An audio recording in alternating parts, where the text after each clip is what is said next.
اپنے اللہ سے جو کچھ مانگو دل کے درد سے مانگو، رو رو کر مانگو، تم تڑپ تڑپ کر مانگو، دل کے اجالے میں مانگو، رات کے اندھیرے میں مانگو۔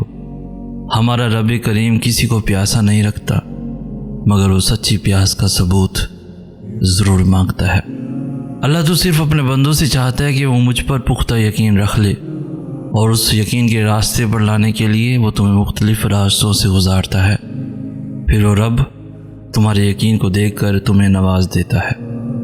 سجدے میں بہائے گئے آنسو بہت قیمتی ہوتے ہیں، جن کی طرف اور خاموشی اللہ کے سوا کوئی نہیں سن پاتا۔ قبولیت کا درجہ ہوتے ہیں۔ آنکھ سے بہنے والے یہ آنسو اللہ کو منانے کا ذریعہ ہوتے ہیں، اور وہ راضی ہوتا ہے جبھی تو تمہیں منانے کی توفیق دیتا ہے۔ تو جان لو اللہ تم سے اور تمہاری ہر دعا سے راضی ہے۔ جو لوگ تکلیف دے رہے ہیں، بات بات پہ تانا دے رہے ہیں، تہمتیں لگا رہے ہیں، تو آپ ایک بات کو یاد رکھیں کہ وہ رب کچھ نہیں بھولتا۔ وہ واقف ہے ہر زخم سے۔ لوگوں کے رویوں کو اس کے سپرد کر دیں۔ آپ کا اجر بہت قریب ہے۔ آپ کے صبر کے اس سفر میں آپ کا رب آپ کے ساتھ ہے۔ مایوس مت ہوں۔ کہنے لگی رات اس کی کچھ زیادہ ہی یاد آ رہی تھی۔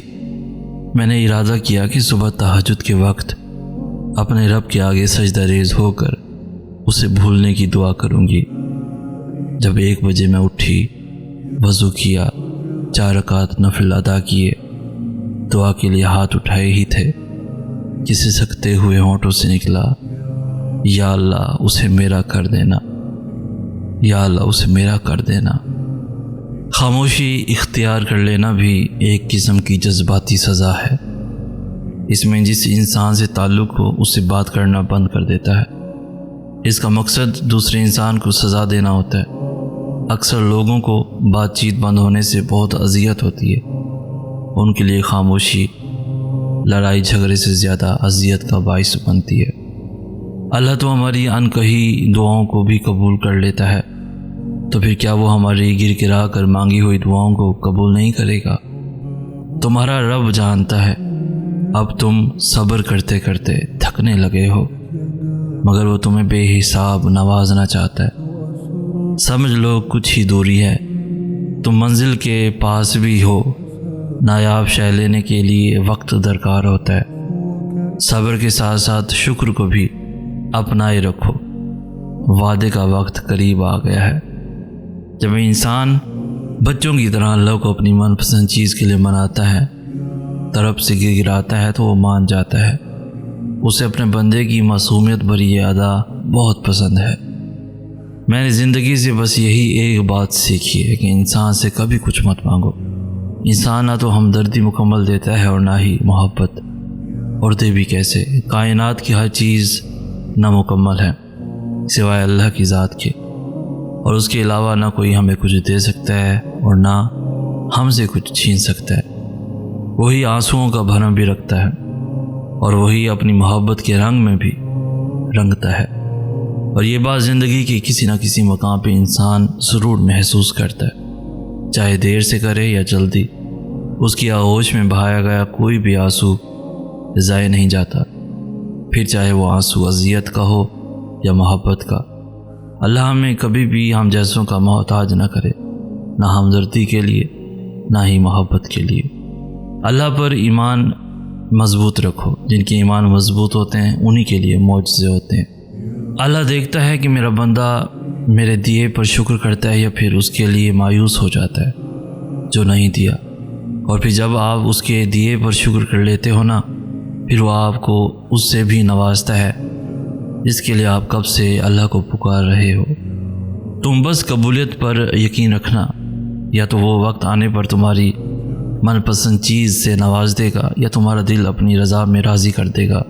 دونوں صورتوں میں بہتری آپ کی ہی ہے۔ دنیا سے تھکا کر وہ آپ کو یہی بتانا چاہ رہا ہے کہ بتا کون ہے تیرا میرے سوا، کون سمجھتا ہے تیرا درد میرے سوا۔ جب ہم اللہ سے کسی بہت بڑی شے کی خواہش کر بیٹھتے ہیں نا، پھر اللہ ہمارا صبر آزماتا ہے، ہمارے یقین کا امتحان لیتا ہے۔ وہ صبر کے ذریعے ہمیں اس شے کے قابل بناتا ہے کہ جو ہم نے اس سے مانگی ہو۔ صبر سے بندہ نکھرتا ہے، سنورتا ہے، اس کا کردار مضبوطی کا دامن تھامتا ہے، اور بندہ جتنا بھی صبر کرتا ہے اس صبر کا اجر اتنا ہی دگنا ہوتا چلا جاتا ہے۔ کیا یہ معجزہ نہیں کہ اللہ نے اربوں کی آبادی میں تمہیں خود سے قریب ہونے کے لیے چنا ہے؟ کیا یہ معجزہ نہیں کہ اللہ نے اس غافل دنیا میں تمہیں سجدے کے لیے چنا ہے؟ کیا یہ معجزہ نہیں ہے کہ رات کی تاریکی میں اللہ نے تمہیں تہجد کی لگن لگائی ہے؟ کیا یہ معجزہ نہیں ہے کہ اب اللہ سے ملنے کے بعد تم وہ نہیں رہے جو پہلے کبھی ہوا کرتے تھے؟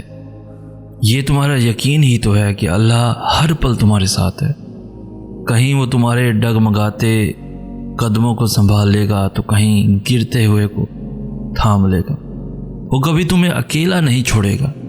اگر تمہارا دل بار بار تم سے اس بات پر لڑتا ہے کہ ابھی ہار نہیں ماننی، ابھی تو اور بھی شدت سے اللہ پر یقین رکھنا ہے، ابھی آسمانوں سے دعاؤں کی قبولیت اترتی دیکھنی ہے، ابھی تو کن فیکون کی خوشبو محسوس کرنی ہے، تو جان لو کہ اللہ کی طرف سے ہمت آ گئی ہے۔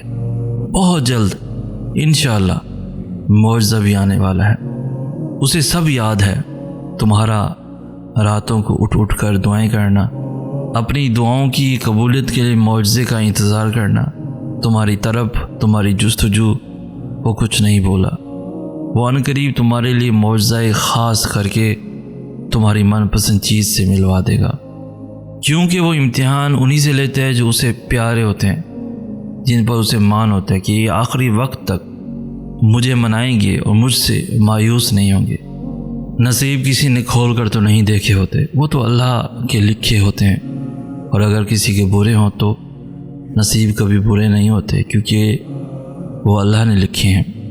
اللہ زندگی میں درد دکھاتا ہے، اس کا یہ مطلب نہیں کہ ہمارا نصیب درد بھرا ہے، بلکہ اس لیے تاکہ ہم بہت ساری دعائیں مانگ کر اس اللہ سے اپنا نصیب خوبصورت لکھوا لیں۔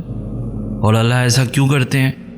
کیونکہ وہ ایسا انہی کے ساتھ کرتے ہیں جن سے وہ محبت کرتے ہیں۔ جب تمہاری کہانی ایسے موڑ پر کھڑی ہو جہاں تم بے بس ہو جاؤ، کوئی راستہ نظر نہ آئے، صبر اپنے آخری حدوں کو پہنچ جائے، تو جان لینا اللہ انجانے راستوں سے تمہارے لیے مدد بھیجنے والا ہے۔ تمہاری آزمائش کا اختتام ہو چکا ہے، اب وہ تمہیں معجزوں کی راہ دکھانے والا ہے۔